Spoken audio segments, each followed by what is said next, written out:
여러분, 아돌프 히틀러를 아실 것입니다. 아돌프 히틀러 한 사람 때문에 많은 젊은이들이 전장에서 죽어가고 또 많은 부모님들의 가슴에 못을 박았습니다. 근데 여러분, 아돌프 히틀러가 모태신앙이란 거 아십니까? 여러분, 아돌프 히틀러가 한때는 미술 지망학도 학생이었다는 것을 아십니까? 오스트리아 핀 미술학교에 3번이나 지원했다가 낙방을 했어요. 그래서 그 결과로 뒷골목에서 나치즘의 영향을 받아서 이제 아돌프 히틀러가 2차 대전을 일으킨 것입니다. 여러분, 또 하는 사람이 있습니다. 여러분, 이 사람을 혹시 아십니까? 어디서 여러분 분명히 보셨을 텐데 기억을 못 하실 거예요. 이 사람은 IS 참수 동영상이 나올 때마다 앞에서 나왔던 지하디 존이라는 사람입니다. 얼마 전에 이 지하디 존의 그 순수했던 시절이 신문에 나온 적이 있는데요, 이 지하디 존은 원래 이름이 엠마 왓지입니다. 엠 왓지. 학교 다닐 때 누구나 그런 것처럼 자기가 좋아하는 여학생을 짝사랑했고요, 그리고 처음 들어간 직장에서는 성실하다는 평가를 받았다는 기록이 있다는 것이 밝혀졌습니다. 여러분, 이 앞에 말한 히틀러나 이 엠 왓슨의 공통점이 무엇입니까? 이 사람들의 바탕이 원래는 순수하다는 거예요. 그런데 그릇된 신념의 영향을 받아서 이들이 그렇게 많은 사람을 고통 가운데 집어넣고 있더라는 것입니다. 우리가 오늘 살펴보자 하는 이 사울 역시도 마찬가지입니다. 사울은 사도행전 7장에서 스데반을 죽이는 일에 앞장섰던 사람입니다. 그것도 부족해서 예루살렘의 교회 성도들을 잡아오게 가두기 위해서 혈안을 두고 그렇게 핍박했던 사람입니다. 앞에서 사울이 교회를 어느 정도로 핍박했나, 그 단어를 잔멸하다는 단어를 썼는데, 이 잔멸하다는 단어를 제가 이렇게 설명했습니다. 멧돼지가 포도밭을 망가뜨리는 모습, 마치 예루살렘 교회를 초토화시키는 일에 이 사울이 앞장섰습니다. 이 사울이 그렇게 열심을 낸 이유는 이 메시아에 대한 이 사울이 가지고 있던 생각이 달랐기 때문에 그렇습니다. 메시아는 다윗과 같은 강력한 왕이 일어나서 로마로부터 자기들을 구원하는 그런 메시아, 시온 국가를 세우는 게 이 사울이 생각하는 메시아상인데, 어느 날 힘없는 그런 사람이 와서 자기가 메시아라고 그러고 하니까 그 예수를 향해서 사람들은 십자가의 못을 박아버렸습니다. 신명기 21장 23절에 의하면 나무에 달린 자마다 다 저주를 받은 자다는 말씀처럼 이 사울은 예수가 십자가 나무에 박혔기 때문에 하나님께 저주받아서 못 박혔다고 생각했습니다. 그런데 그 예수가 죽고 난 후에도 예수 믿는 사람들이 더 극성으로 많은 사람들이 예수를 믿는 거예요. 그래서 사울이 생각할 때 아예 이 예수 잔당을 뿌리 뽑는 것, 그것이 내 사명이다 라고 생각했습니다.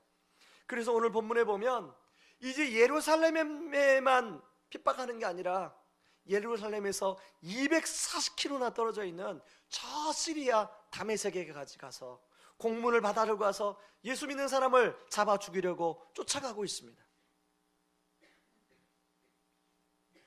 그것이 1절 2절인데 우리 같이 한번 읽어봅니다.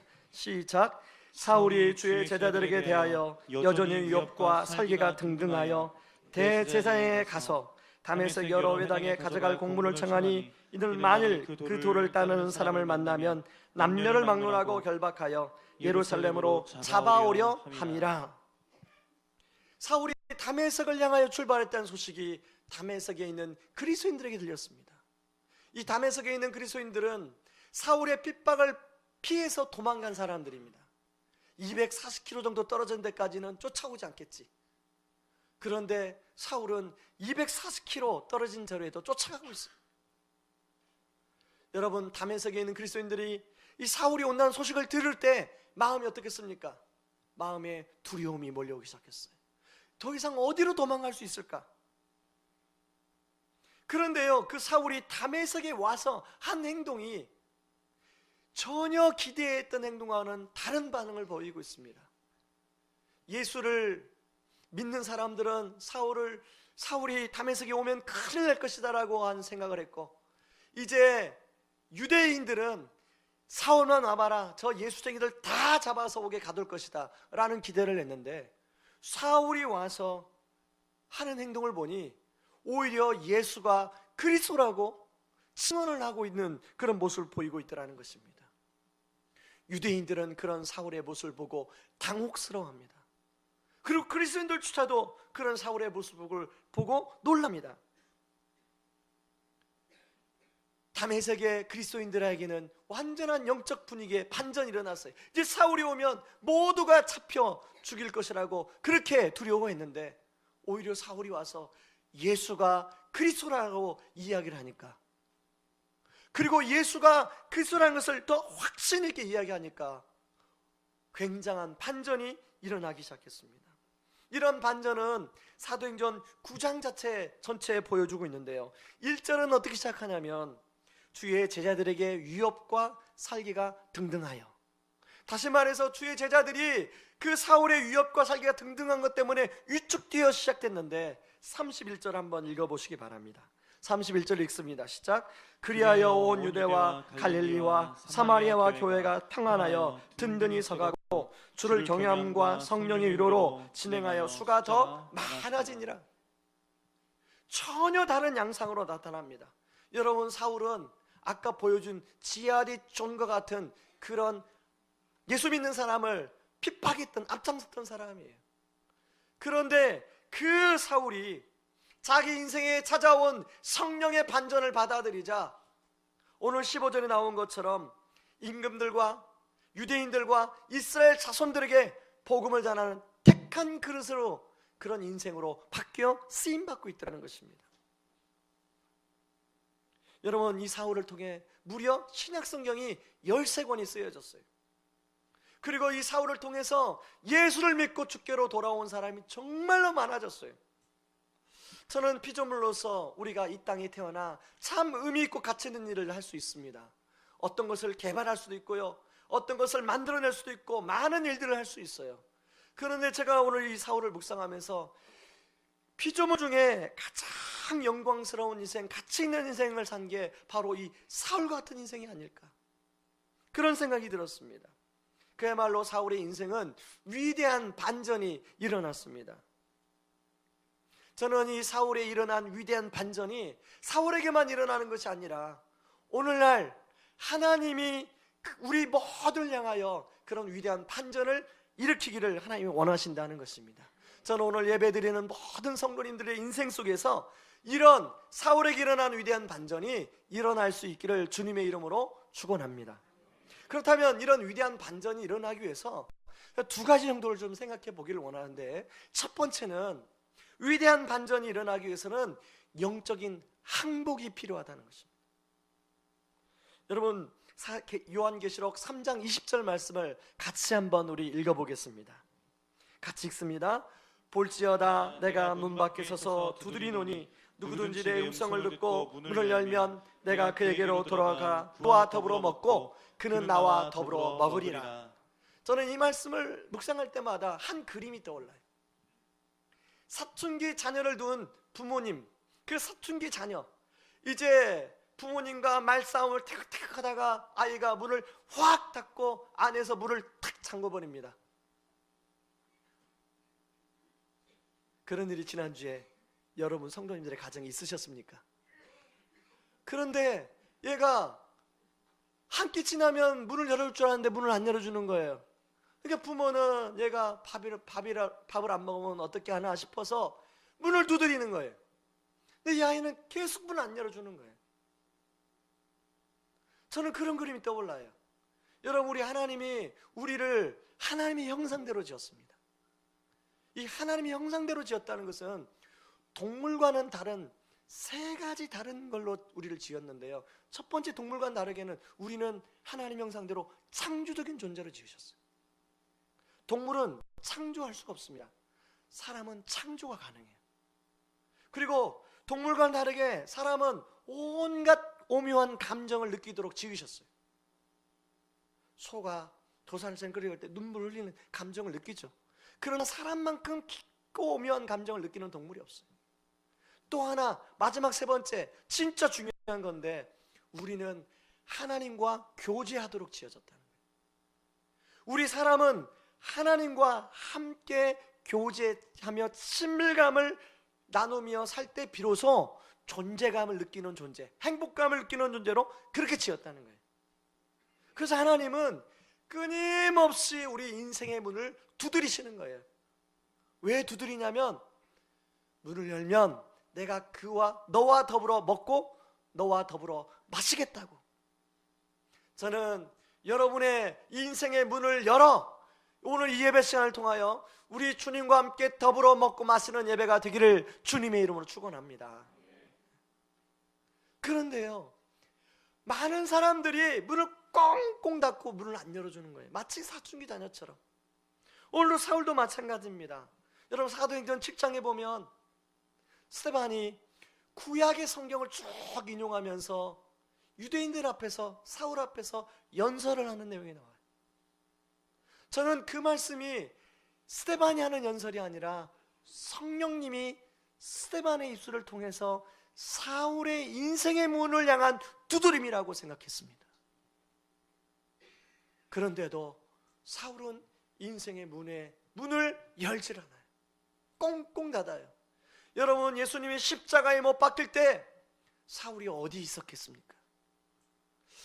성경에 나오지 않지만 제 추측은 아마 사울이 예수님을 십자가에 못 박으라고 소리 지르는 그 현장에 있진 않았을 거예요. 그리고 예수님이 십자가에 못 박히면서 많은 청중들을 바라보면서 그 사울과도 눈이 서로 마주쳤을지도 모릅니다. 그 눈빛을 통해서 예수님은 사울의 인생의 문을 두드렸어요. 그런데도 문을 열질 않아요. 바로 오늘 그런 문을 꽁꽁 닫고 있는 사울을 향해서 이제 다메섹을 향하여 가고 있는 다메섹 가까이 왔을 때 드디어 강력한 두드림이 사울을 향하여 펼쳐지게 됩니다. 갑자기 번쩍이는 섬광과 함께 사울에게 강력한 빛이 쏟아지기 시작하는 거예요. 그리고 하늘에서 소리가 들립니다. 사울아, 사울아, 네가 왜 나를 핍박하느냐? 누구십니까? 주여, 누구십니까? 내가 핍박하는 예수다. 사실 사울이 핍박한 것은 예수를 핍박한 게 아닙니다. 예수 믿는 사람을 핍박했죠. 교회를 핍박했죠. 근데 바로 예수님은 크게 나라고 얘기를 해요. 사울은 강력한 빛 때문에 눈을 떠도 보고 싶은데 볼 수가 없어요. 장님이 되어버렸어요. 간혹 어떤 분들은 그런 분들이 계세요. 목사님, 저도 사도행전 9장에 나오는 것처럼 사울처럼 예수님을 좀 그렇게 친하게 강렬하게 좀 만나봤으면 좋겠습니다. 모태신앙이라 뭐 언제 예수를 믿은 것 같지도 않고 긴가민가 하는 것 같은데 좀 제대로 좀 만났으면 좋겠습니다. 혹시 우리 가운데도 그런 분 계십니까? 그렇게 계시면 좀 대답을 좀 해보십시오. 여러분, 고구마 전도왕 김기동 집사님이 계십니다. 김기동 집사님이 이분이 어떻게 예수님을 만났냐면 주일날 이제 아내가 여보 교회 가게 운전 좀 해주세요. 그래 내가 운전을 해줄게. 그 운전대를 딱 잡았는데 교회로 가다가 방향을 확 틀어서 강원도로 온 가족을 데려갔어요. 그러다가 미시령 고개를 내려가다가 80km로 다가오는 트럭과 정면 충돌을 합니다. 그래서 예수를 만났어요. 네, 그렇게 간증을 하고 나오니까 어느 교회에서 한 성도님이 그러더래요. 집사님, 나도 집사님처럼 그렇게 예수님을 진하게 좀 만나고 싶은데 어떻게 만날 수 있습니까? 여러분, 그렇게 진하게 안 만나도 되죠? 그랬더니 이 김기동 집사님 그러시더래요. 집사님, 성도님, 진하게 만나는 것보다도 제대로 만나는 게 중요합니다. 저는요, 그 전에 수없이 하나님이 제 인생의 문을 두드렸는데 제 고집 때문에 그분도 공학을 했거든요. 그분도 그런 어떤 예수 믿기 전에는 큰 사업장, 그 공학과 관련된 그런 사업을 하셨는데 저도 제 생각이 너무 분명해서 예수를 믿지 않았는데 그렇게 만나고 보니 너무 대가지불이 커요. 우리 사춘기 이제 갓 들어온 애 차 유리가 얼굴에 박히고 온몸에 박혀서 수술을 몇 번 했는지 몰라요. 나는 지금도 그 아이 수술 자국을 볼 때마다 이 아빠로서, 아빠가 주님께 문을 열지 않아서 그런 것은 이 책임감이 몰려와서 너무 아이한테 미안합니다. 그러니까 성도님, 그렇게 진하게 안 만나셔야 됩니다. 여러분 어때요? 어떻게 주님을 진하게 만나실래요? 여러분 가장 지혜로운 사람은 우리 주님이 우리 인생을 향해서 문을 계속 두드릴 때, 살살 두드릴 때 만나시는 게 지혜로운 줄 믿습니다. 사울은요, 오늘 강렬한 빛이 임하고 하늘에서 소리가 들리니까 납작 땅에 엎드려요. 여러분, 이 땅에 엎드렸다는 의미가 뭔지 아십니까? 여러분, 우리 사람이 뭘로 만들어졌어요? 흙으로 만들어졌어요. 그런데요, 사람에게 이제 나름대로 지식이 들어가고 나름대로 사람들이 주변에서 인정을 해주니까 이 사람 안에 어떤 마음이 있냐면 이 나름대로 뭔가 있는 것 같은 느끼는 거예요. 그래서 자기 생각이 분명해요. 어떤 것도 누가 말해도 들리지 않아요. 바로 사울이 그런 사람이었어요. 그런데 땅에 납작 엎드리는 것은 하나님이 나의 창조주시고 내가 이 흙으로 만들어진 존재라는 것을 인정하는 거예요. 영적인 항복을 하는 거예요. 사울은 이렇게 영적인 항복을 하고 주님을 만납니다. 여러분, 우리 주변에도요, 이렇게 영적인 항복을 하고 주님을 만난 사람들이 많이 있습니다. 여러분, 이어령 박사님 제가 말씀드렸잖아요. 그분은 한때 이 TV에 나와서 성경을 가지고 내가 성경을 수없이 읽었는데 하나님은 없더라, 이렇게 목사님하고 논쟁을 했던 분이에요. 그런데 그분이 2007년도에 자기 사랑하는 딸의 그 시력을 잃어가는 그 아픔 속에서 그 딸의 간절한 애원 앞에 그동안에 자기의 모든 생각을 내려놓고 주님 앞에 영적인 항복을 해요. 제가 만난 분 중에 굉장히 논리적인 분이 계십니다. 이분은요, 목사님 딸하고 결혼했어요. 목사님 딸하고 결혼했으니 가정의 평안을 위해서 어쩔 수 없이 교회를 나가야 되잖아요. 그런데 아무리 교회에 나가서 예배드려도 믿어지질 않는 거예요. 가끔씩 그런 분 있잖아요. 어떤 아내분이, 목사님 도저히 우리 남편은요 가정의 평안을 위해서 교회를 나오는데 믿어지지를 않는데요. 그런 분 계시죠? 이곳에도요. 그런 분들은 진짜 고마운 분들이에요. 안 믿어진데 여기 앉아있으려니 얼마나 힘들어요. 고마운 분이죠. 감사한 분이에요. 근데 이분도 그런 분이었어요. 그런데요, 목사님, 제가 어디서 영적인 항복을 한지 아십니까? 이분이 이제 미국으로 유학을 갔어요. 화학을 전공했는데요, 아무도 없는 캄캄한 실험실에서 실험을, 이제 그 공부를 하려면 계속 실험을 해야 되잖아요. 실험실에서 어떤 실험 데이터가 나왔는데 이건 도저히 하나님이 하시지 않으면 나올 수 없는 데이터가 나오더라고요. 그래서 자기가 차가운 실험실 바닥에 무릎을 꿇고 하나님께 영적인 항복을 했대요. 그러면서 그분이 하시는 얘기가, 목사님 혹시 논리 때문에 못 믿는 분 있으면 저한테 데려오세요. 제가 그런 분들을 다 설득시킬 수 있어요. 제가 설득됐으면 다 설득될 수 있어요. 제가 이 말씀을 준비하면서요, 저는 언제 영적인 항복을 했나? 제 인생에 하나님이 제 인생에 개입해서 언제부터 제 인생에 이 문에 두드리셨나를 생각해 보니까 중2 때부터 두드리셨더라고요. 중2 때 2학년 2학기를 저는 학교를 안 다녔습니다. 몸이 아파서 집에서 한 학기를 쉬었어요. 그런데 지금 생각해 보니까 그때부터 하나님이 제 인생에 두드리셨어요.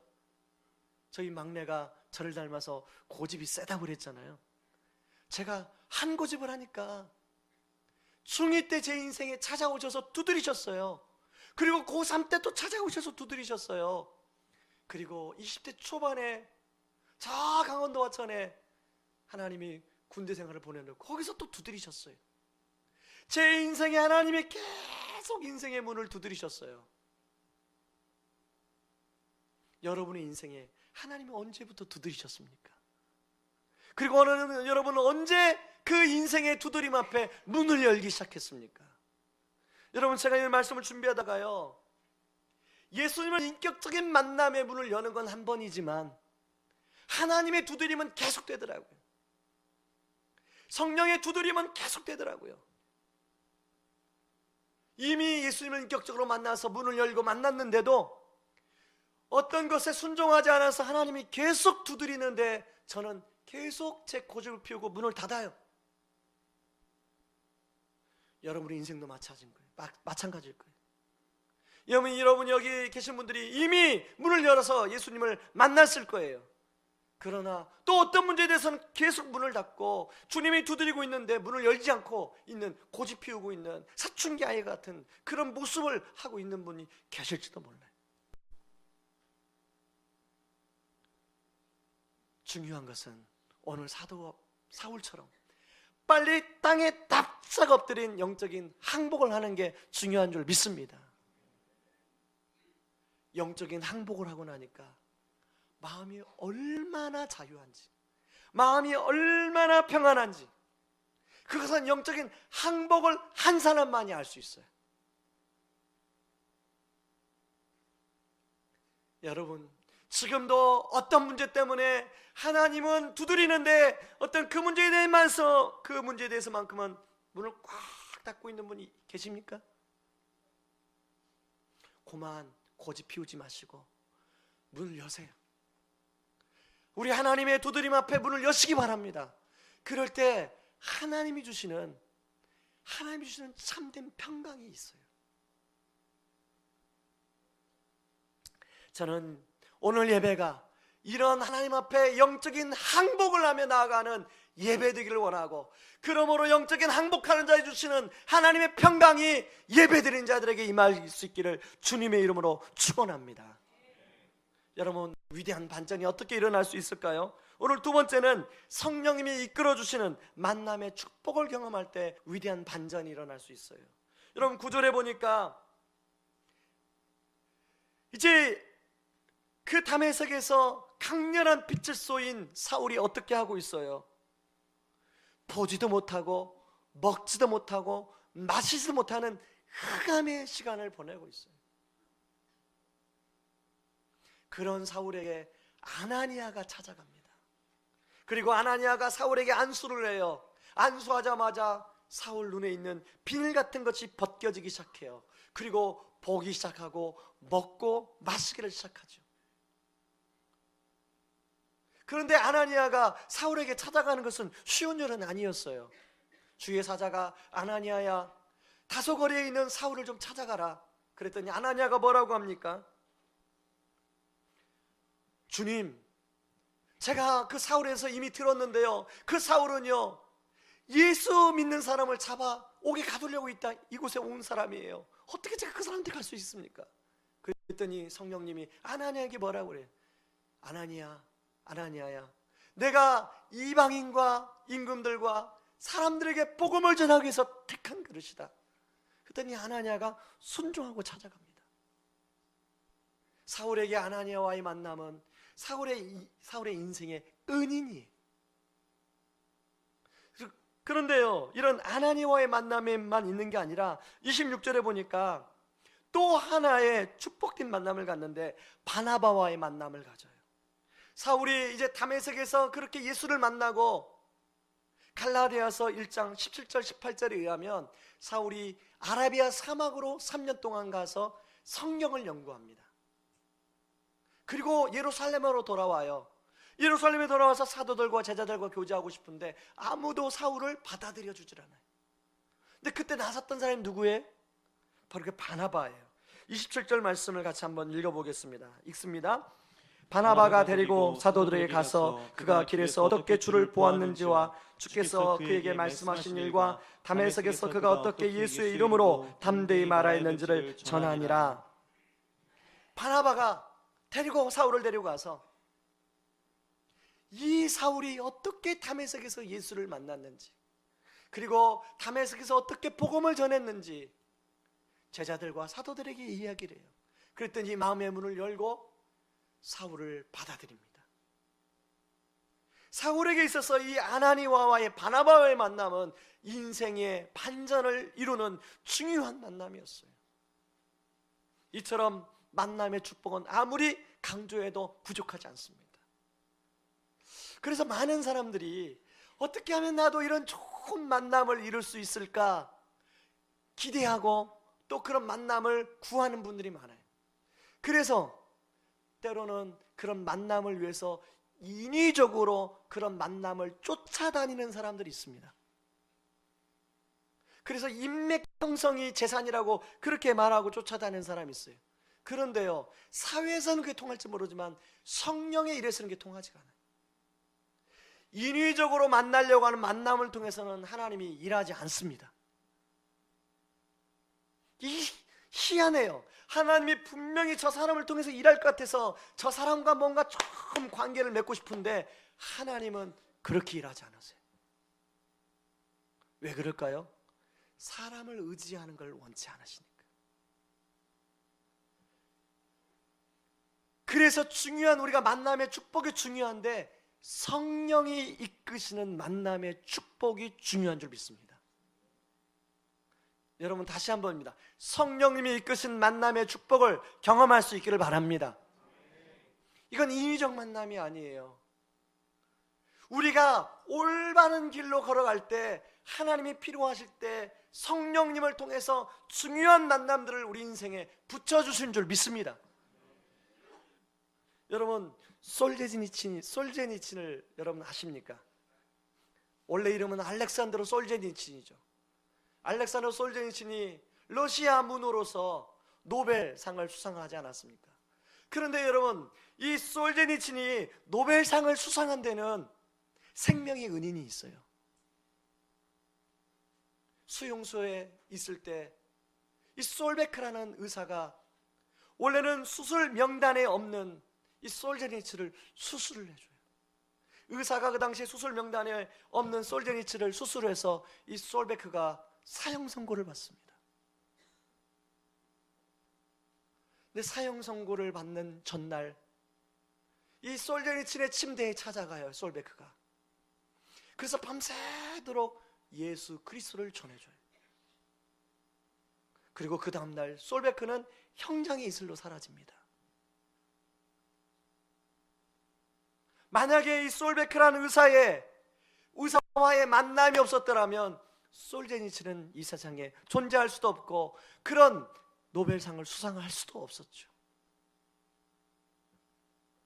저는 우리 청년들이 유학을 갈 때 또 선교훈련을 갈 때, 군대 갈 때 꼭 기도해 주는 기도가 만남의 축복, 성령님이 이끄시는 만남의 축복. 저는 우리 성도님들의 자녀가 이런 성령님이 이끌어주시는 만남의 축복을 경험할 수 있기를 바랍니다. 그런데요, 그렇게 기도하는 이유는 바로 제가 그런 만남의 축복의 혜택을 입고 있는 사람이기 때문에. 저는 이 말씀을 준비하면서 제 인생 가운데 돌아보니 너무너무나 귀한 만남의 축복들을 하나님이 정말로 수도 셀 수 없이 많이 만나게 해주셨어요.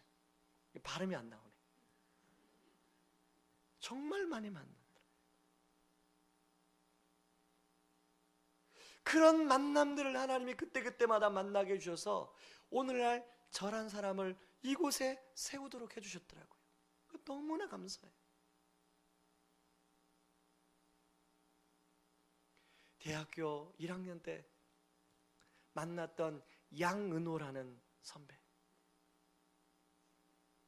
저는 시골에서만 살다가 서울에 올라와서 서울 생활에 적응이 안 되는 거예요.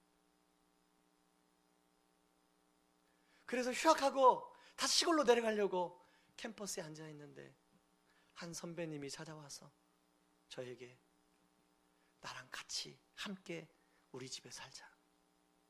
그래서 그 선배님과 함께 살면서 그 선배님에게 신앙의 영향을 받았어요. 생각해 보니까 하나님이 만나게 해주신 만남이,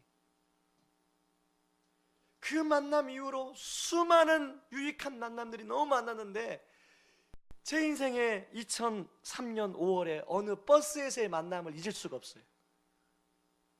여러분 혹시 버스에서 누구 귀인을 만나보셨습니까?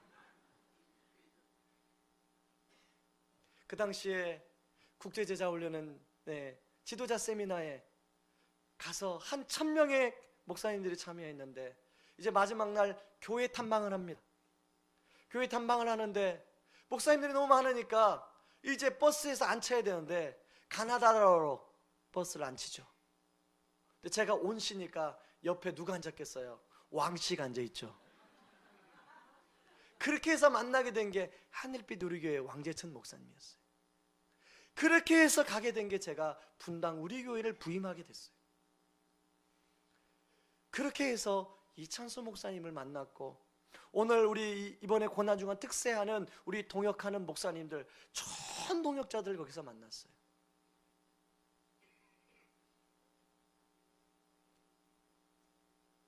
저는요 꿈이 있습니다. 기도가 있어요. 하나님, 제가 너무나 만남의 축복을 통해서 그 축복을 제가 받아 누리고 있는데 하나님 이제는 저를 통해서 좋은 만남들이 더 많이 사람들이 만날 수 있게 해달라고.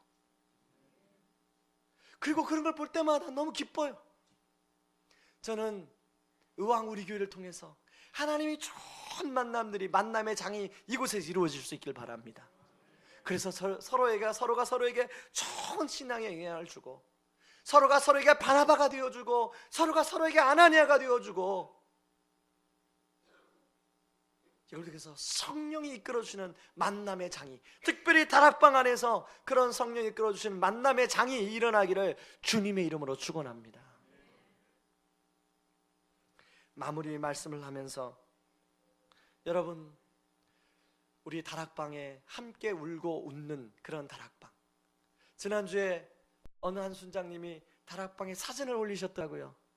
근데 이 사진을 보고 있는데 제가 너무 부러워서, 야, 나도 목사 안 하고 다락방 순원하면 참 좋겠다, 그런 마음이 들은 적이 있습니다. 여러분, 주일 예배를 통해서도 여러분이 하나님을 가슴과 가슴을 통해서 만나지만, 여러분 다락방을 통해서 좋은 동역자, 거기서 아나니아를 만나고 거기서 바나바를 만남으로 말미암아 여러분의 인생이 달라지는 반전이 일어날 수 있기를 주의 이름으로 축원합니다. 우리 이 시간에 같이 찬양하며 기도하며 나가기를 원합니다. 십자가 그 사랑 멀리 떠나서,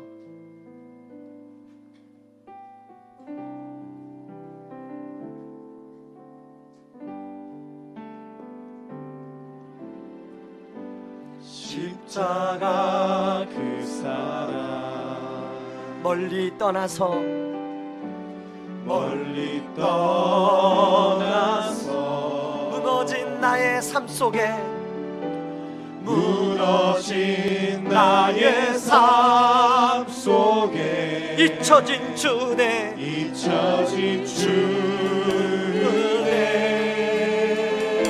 돌 같은 내 마음, 돌 같은 내 마음 어루만지사 문을 여시는 게 중요합니다. 어루만지사 다시 일으켜 세우신, 다시 일으켜 세우신 주를 사랑합니다. 주 나를 보호하시고 날 붙드시리, 날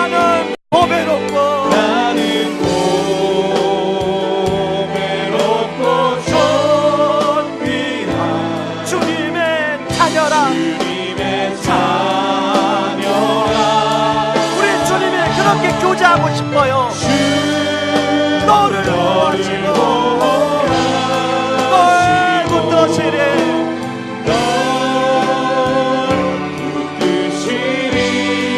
너는 고배롭고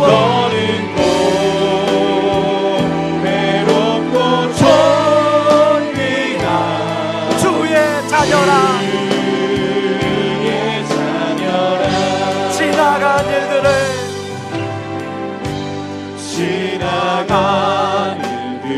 기억하지 않습니다. 기억하지 않고 이전에 행한 모든 일 이전에 행한 모든 일 생각지 않으리 생각지 않으리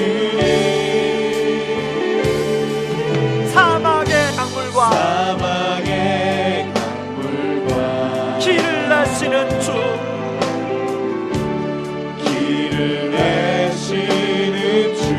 내 안에 새일 행하신 내 안에 새일 행하신 주만 바라보리라 저 나를 보아주 나를 보호하시고 날 붙드시니 나는 고외롭고 존귀한 주님의 자녀라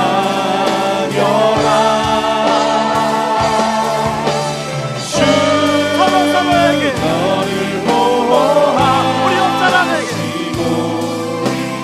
널 붙드시니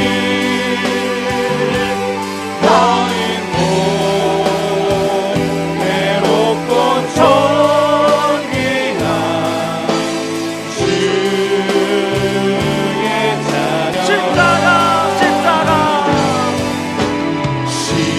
자녀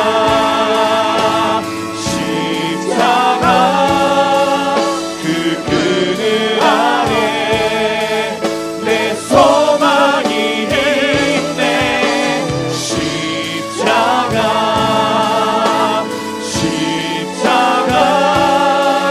그 그늘 안에 내 생명이 있네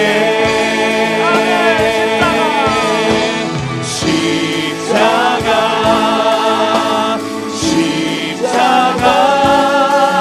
그 그늘 안에 내 소망이 있네 십자가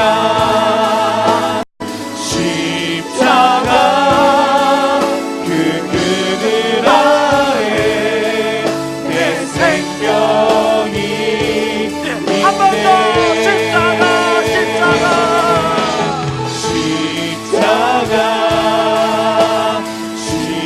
십자가 그 그늘 안에 내 소망이 있네 십자가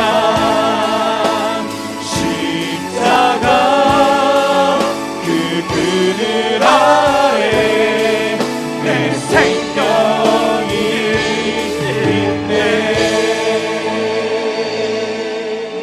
있네 여러분 하나님이 계속적으로 우리 인생을 향하여 문을 두드리는데 나는 마치 사춘기 자녀처럼 마음의 문을 꼭 닫고 있지 않습니까?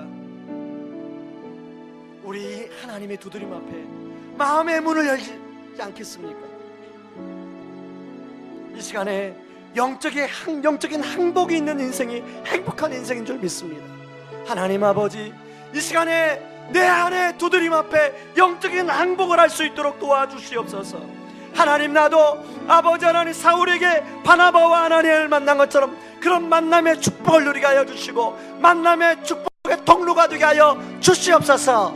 그렇게 한 마음 같이 기도하며 나가길 원합니다. 기도하겠습니다. 고마우신 하나님 아버지 감사합니다.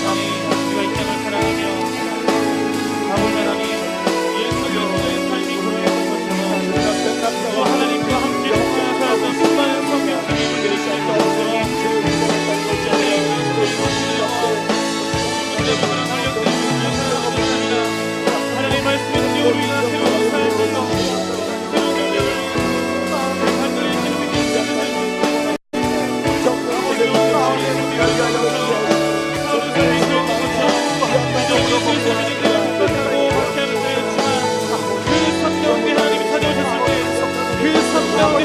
음성을 듣고 하나님의 음성에 반응하며 우리가 나아갈 때에 그 삶이 수많은 이런 사람들과 하나님의 말씀을 전하게 되는 주님의 그리스도였던 우리도 그 삶을 꿈꾸며 살구나. 우리의 삶은 여전히 껌뻑잖아. 또 우리가 우리 하나님과 우리 영적인 행복이 다 이루어질 수 있게 하시고 우리의 삶가운데 주님께서 이끌어가시며 하나님의 하나님께 부정하시니 하나님의 하나님의 속에서 공동체 속에서 주님을 바라보며 하나님의 마음을 함께 나누며 우리의 삶을 나누는 하나님을 바라보며 주님과 주님과 하나님의 일의 삶 가운데 하나님의 사랑해 주시며 그 주님에게 말씀하고 우리의 삶이 엎드러지며 그 주님의 변함 우리가 여러분을 나아가는 그 주님의 하나님을 하나님의 오시고 아버지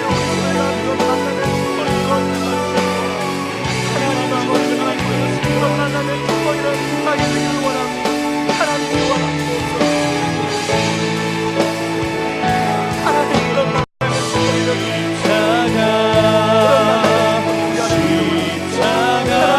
만남의 축복이를 그런 만남의 축복이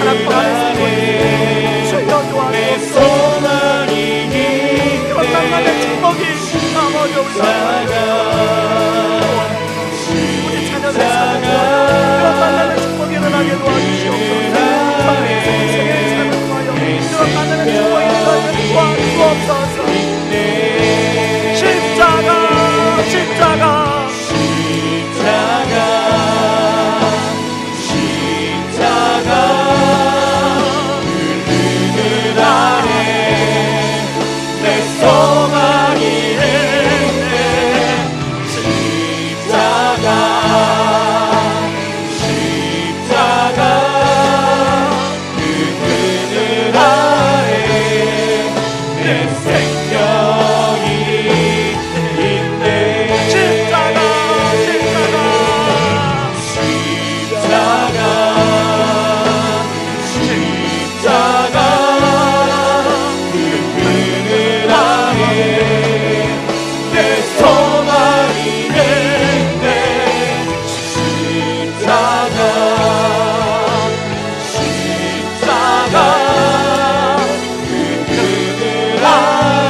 십자가 십자가 십자가 그 그늘 안에 내 소망이 있고 십자가 그 그늘 안에 내 생명이 있습니다. 바로 사울이 그것을 깨닫기에 모든 걸 내놓고 하나님께 납작 엎드려 영적인 항복을 했습니다. 하나님, 이런 영적인 항복이 하나님 우리 인생의 단위적으로만 끝나는 것이 아니라 우리가 신앙생활을 해가면서 지속적으로 매일매일 순간순간마다 영적 항복이 있는 인생 살게 하여 주옵소서. 하나님뿐만 아니라 하나님 성령이 이끄시는 만남의 축복, 하나님의 자녀들에게 주는 축복 중에 하나입니다. 하나님 우리 성도님들이 한 주간 살아갈 동안에 하나님 성령이 이끄시는 만남의 축복을 경험하게 도와주시고 하나님 우리 교회가 그런 만남의 축복의 통로가 되게 하여 주옵소서. 예수님의 이름으로 기도하옵나이다. 아멘. 지금은 우리를 죄에서 구원하시기 위해 자신을 친히 십자가에 내어주신 그 크신 우리 주 그리스도의 은혜와 아들을 내어주면서까지 우리를 사랑하신 하나님의 다함없는 사랑하심과 지금도 우리를 위하여 친히 기도해 주시고 동행하여 주시는 성령님의 역사가 위대한 반전의 인생을 위해 하나님의 두드림 앞에 영적으로 항복하며 성령이 이끄시는 만남의 축복을 사모하는 모든 성도인들의 삶 위에 이제로부터 영원토록 함께 하시기를 주의 이름으로 축원하옵나이다.